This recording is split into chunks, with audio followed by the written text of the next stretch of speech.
আমি এতিয়া ইতিমধ্যে 20 তাৰিখলৈকে আমি সকলৰ পৰা আমি এপ্লিকেশ্যন আবেদন ফৰ্ম আমি বিচাৰি আছোঁ।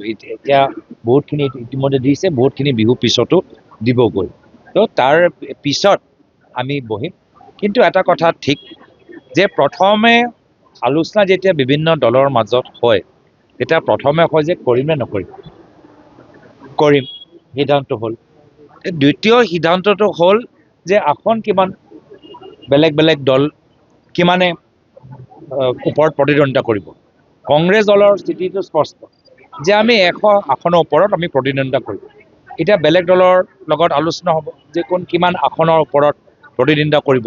আৰু তাৰ পিছত তৃতীয় কথাটো হ'ব যে সেই যে ইমান যে সংখ্যা ইমান আসনৰ ওপৰত যে প্ৰতিদ্বন্দ্বিতা এটা দলে চলাব বা কৰিব, সেই আসনবোৰ কোনকেইটা। প্ৰথমে সংখ্যা, তাৰপিছত সমষ্টিৰ নাম। এইটো এটা প্ৰক্ৰিয়া থাকে।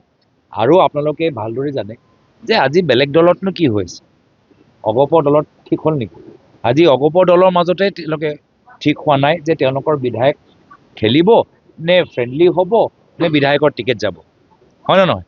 তো আজি বিজেপি, অগপ, UPPL, BPF তেওঁলোকৰ যে খিচিৰি, তেওঁলোকৰ খিচিৰি তাতকেতো তুলনাত আমাৰ এটা ভাল এটা কেক হিচাপে আমি নৱবৰ্ষৰ আমি কেক বা বিহুৰ আমাৰ পিঠা হিচাপে আমি বা আমাৰ জলপান হিচাপে আমি একত্ৰিত হৈ গৈছোঁ। যেনেদৰে জলপানত আজি ইয়াত আমাক খোৱালে, আকৌ আমাক ক্ৰীম, দৈ, গাখীৰ, গুড় চব থাকে, চিৰা থাকে। আমিও একদম জলপানৰ দৰে আমাৰ বিৰোধী দলবোৰ একত্ৰিত হৈছে।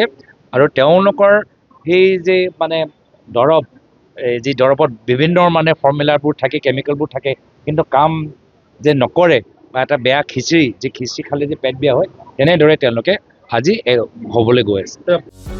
যিকোনো খবৰৰ বাবে যোগাযোগ কৰক আমাৰ এই নম্বৰত 9181 307 221।